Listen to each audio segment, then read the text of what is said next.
the declaration of PRRD na hindi niya gusto sa'yo, hindi niya may banat pa sa sa'yo, naging tapat at pumayag si VP Sara Duterte to unite with you. So it's not a question of loyalty. Diba? So don't question the loyalty of VP Sara Duterte. Maybe someone is steering you at nagpapaniwala naman kayo sa sinabi. Kasi, sabi ko nga sa inyo, kadalasan, ang gumugulo sa gobyerno, sa mga pangulo, ay yung mga bumubulong-bulong. Diba? Yun ang kadalasan ng gugulo. Totoo. Buti. Sasabi kasi nabayaran ka daw ni Smugs. Smugs, kasi di ka nagla-live, anak ng wewe naman. Hindi ko, alam mo, ito ha,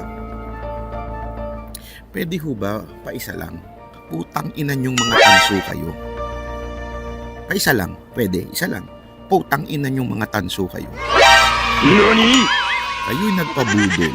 Idadamay nyo kaming mga solid for President Rodrigo Duterte supporter. Kayo'y nagpabudol mga ina nyo. Diba? Kayong mga tanso ang nagpabudol. Huwag nyo kaming idamay. From the very beginning, we are loyal to the Tatay Digong. We are loyal.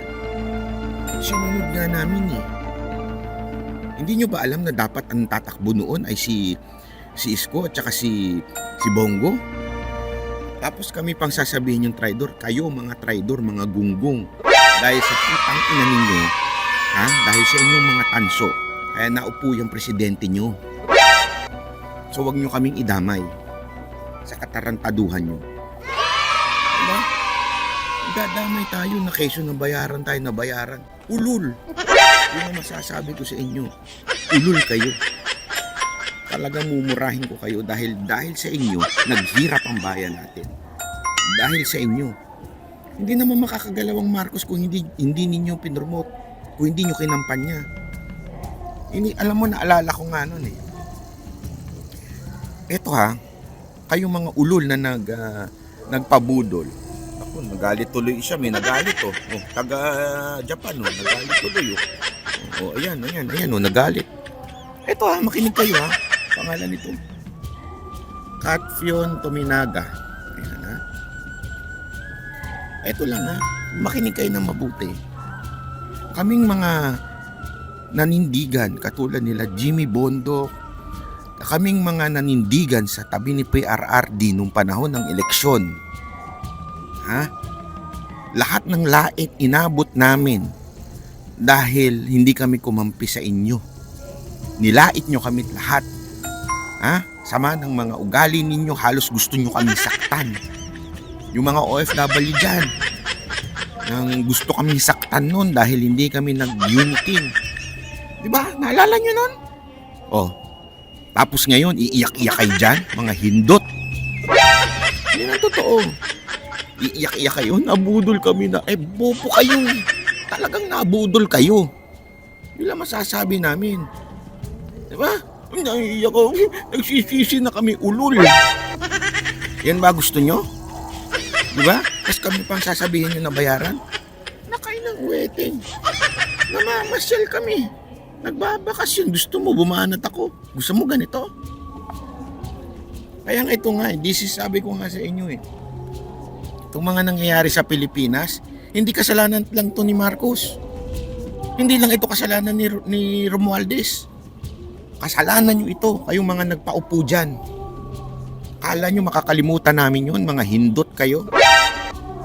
Siniraan nyo si Isko. May iskomunista pa kayong nalalaman. Andito ako sa outlet, ginagalit nyo ako, makabili nga. Di ba? Yan ang totoo yan si Mo. Ubusin mo na, ubusin mo yung pera mo. Tapos tatapon mo rin yan. Di ba? I-set aside mo ng problema ng Pasko kasi nga yan nakakairita sa mga animal na yan Kami nanindigan kami noon. Pinapi-api kami noon. Kung ano-anong binato sa amin noon. Naalala ko may issue pa dun. Nung pasasalamat ni PRRD, pinaalala lang sa akin ni Mocha. Binu daw siya dun, keso traitor daw. Ulul, sinong traitor ngayon? O sige. Binabalikan ko yung mga nagsabi ha, hindi totoo yun eh. Kasi narinig ko, nandun ako eh. Nandun ako sa tabi ni PRRD, malapit. Narinig ko, wala namang buko narinig. Pero may mga nagsabing binu daw si Mocha nun. Sinabihan ng traidor. O sino ngayon ng traidor? Sino ngayon ng pahiya? O di ba kayo? Kayong mga nabudol. Meron ako nakausap kahapon. Solid Marcos to. Sabi niya, Solid Marcos ako noon. Pero wala. Gusto ko na lang tumawa eh. Sabi ko naman sa inyo eh. Gagalit pa kayo sa pagmumukha ko noon. Inis na inis kayo sa akin. Tapos ngayon, sasabihin niyo, tama ka pala, balat mo. Diba? May ganun. Kaya nga ngayon, tas ito na naman kayo. Kung hindi kami sasakay sa kwento ninyo, magagalit kayo, sasabihin nyo kami pabayaran. Mga hindot pala talaga kayo. Alam mo, always remember this. Pag naandi dito ako sa Japan, hindi ko talaga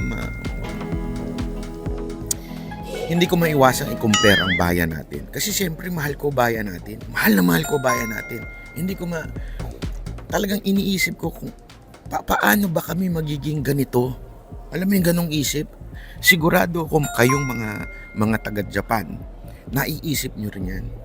Kasi hindi ako basta sumusuko na kaya natin maging ganito. Kaya lang, pag tinitingnan ko talaga ang root cause ng problema natin, hindi ho official, hindi ho public official ang problema natin. Isa lang ho sila. Pero malaking parte ho dyan, tayo. Gunggong tayo eh. Tanga tayo eh. Yan ang totoo eh. Paano ko nasabi? Bakit ay gunggong? Binigyan ka ng 500, boboto mo. Gunggong ka pala talaga eh. Pinagpalit mo yung honor mo, yung iyong gold na pamboto sana, ipinalit mo sa 500. Tapos magagalit ka, nagkaroon tayo ng politikong huwad. Nagkaroon tayo ng politikong gunggong. Sino ba bumoto dyan? Hindi natin pwedeng sabihin na dinaya lang yan. Hindi ho, kahit pa paano binoto pa rin. Tama, mali. Pangalawa, tanga tayo eh.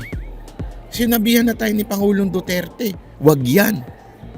Nakinig ba tayo? Hindi. Bakit? Kasi sabi ni Tangkay at saka ni Baret, okay yan eh. Tanga pala kayo talaga. Nakinig kayo kay Tangkay at saka kay Baret. Naniwala kayo sa Talano Gold. Yayaman tayo kasi may ginto yung mga animal na yun. Diba ganyan tayo nun? Sino may kasalanan? Kaya, sa totoo lang, pasensya na ho. Huwag kayo magagalit. Alam ko namin na nagagalit dyan. Totoo lang ha. Hindi lang ho kasalanan ni Marcos at ni Romualdez ang problema ng bayan natin. Kasalanan yung mga nagpauto. Yan ang totoo. Kayong mga nagpauto, kayong mga gullible, kayong may kasalanan at higit sa lahat, kayong mga influencer na puno na nagsisisi na tarantado pala kayo mga putang ina ninyo. Kayo ang dahilan kung bakit bumoto at naniwala sa inyo mga OFW. Diba? Gusto nyo ng banat? Ito banat mula kay Banat Bay. Sisi tayo ng sisi sa opisyal natin. Sisi tayo ng sisi sa presidente. Sisi tayo ng sisi sa speaker. Tarantado pala kayo eh. Kung hindi nyo inupo yan, hindi sana na nagkaganito. Diba? Kayo may kasalanan. Huwag nyo lang isisi sa isang tao. Dahil always remember this. Sa mga nangangalunya, it takes two to tango. Lalim nung Brad. Alam yung mga nangangalunya? Nga? Yung mga adulterer. It takes two to tango. Ika nga. Kaya yung ako daw ang topic ni Bagong Lipunan. Ano sabi ni Bagong Lipunan? Di daw ako nagsasalita. Tarantado pala siya kung ganun. Kung ganun na sinabi niya. Ang lakas niya magsalita porket nasa ibang bansa. Diba? Kung gano'n na sinabi niya. Pero kung hindi gano'n na sinabi niya, pasensya ka na. Di ba, ang akin lang, isa ka rin bago lipunan sa mga nambudol nun, sa mga Pilipinong OFW. Ikaw, ang budol in a sense, hindi ko sinabing pera ha, hindi pera ang budol. Ibig ko sabihin, nagkampanya dyan sa mga Marcos na yan. Di ba? Bumaligtad daw. Eto, parinig nyo sa kanya to. Sige, parinig nyo sa kanya. I-send nyo sa kanya ito. Ha? Ang lakas lang ng loob niya mga yan magsabi na bayaran kasi nasa ibang bansa sila. They know that they will not be hindi sila malalibel. Diba? Tapos ako daw alam mo, kung kulang ka sa pansin at aruga, wag mo ko idamay. Ayoko yung mga kulang sa aruga. Kampi ka daw kay Tambaluslos, sabi niya. Gunggong ka kung yun na sinasabi mo, napaka-gunggong mo. Hindi ako kakampi kay Tambaluslos. Animal ka. Tandaan mo yan. Kayo naglagay dyan eh. Hindi naman malalagay yan kung hindi nanalo si Marcos. Sa tingin mo mag-i-speaker yan? Hindi nga manalo-nalo yan eh. Pagka senador eh. At lalagay pang speaker? Hindi mananalo yan. Kung alam mo, nung panahon nung kay Pangulong Duterte, tandaan mo 3 sila nun. Hindi nga siya umaangat nun. Di ba? Kung mag-iimbento ka bago lipunan, wag mo ko idamay. Dan sa katarantaduhan ninyo, wag nyo ko idamay. Makinig ka, wag mo ko idamay. Ginawa nyo na kaming banata nun, hindi kami tumumba. Ngayon pa kaya, mga animal kayo? Di ba?